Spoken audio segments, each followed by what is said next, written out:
we're celebrating the life of our brother, Isaiah. He was a soldier. He was a king, and he touched Chicago. That's all I can say. He impacted this city. And look, you gonna have me on kind of cry. Yeah, no, you all right. He impacted the city. He just, it's our friend, our brother. I know Isaiah from the protests. A young, smart, vibrant young man, intelligent. He was a teenager, he did what teenagers do, but he loved the truth. He stood up for what was right. He stood against police brutality.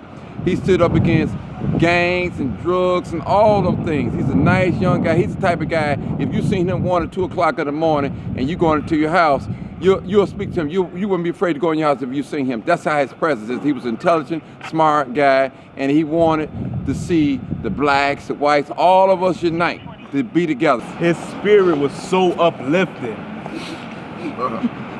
And I speak on the behalf of everybody here when I say this was so unexpected. Never in my life I would imagine him, out of all people, him. It's supposed to. But the Bible says the storm hits everything. Yes. And what we're going to do today, we're going to call on God and declare and decree that the storm hits every part of our life and our bodies. Yes, sir. We will get stuck while grieving over this loss. Yes, sir. We will be placed in a position where we don't know what to do. We don't know how to react. We don't know what to say.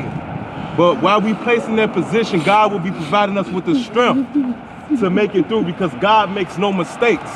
His boldness of standing up for what he believed in. One thing about Isaiah, he was a go-getter. He would not want you all to stand here and mourn him. He would want you to take that energy and remember him by doing what he was out there doing, fighting for our people. He was a young man who stood up for what he believed in. He was a humble young man at that. I would see him outside of protest, and it's like he would show up out of nowhere and he would see me, and he always spoke. He believed in unity, and he's a perfect example of what some of our young black men need to be. For those of you who did not have the opportunity to get to know him, you don't know what you missed. He was a great person. And I'm not just saying it to be saying it. I'm saying it because I experienced it. This young man, if there's any such thing as an angel, he was an angel. He was an earth angel. No, please.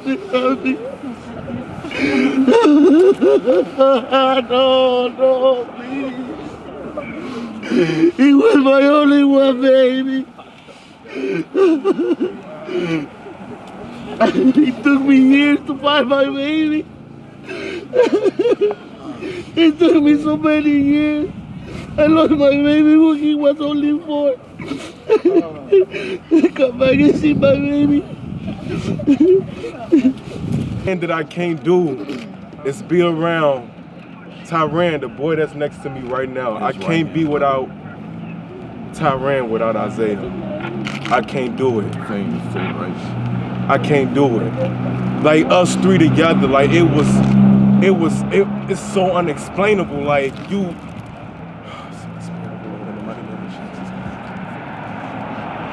it was just so unbreakable. I met Isaiah when the video was released for Paul O'Neill, and we was all standing outside of headquarters. And they said the video was, matter of fact, I walked up, he was like, "You going in there?" I'm like, "No, I don't mess with 12. I'm just up here, you feel me, just to see what happened." But so the video was released and I was watching it on the phone, and Paul's cousin was standing next to me. I didn't even know his cousin was standing next to me. But we played the video, and his cousin literally fell out. And Isaiah picked him up. I didn't even know Isaiah, to be completely honest. I came around giving everybody hugs. Isaiah gave me a hug. He was just that type of person. Like he was a positive human being. Like he was shining, literally. So we definitely gonna miss his spirit, but he's still here.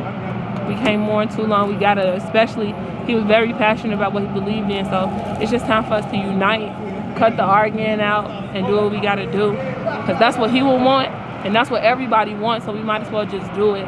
Life way too short. He was 19 years old.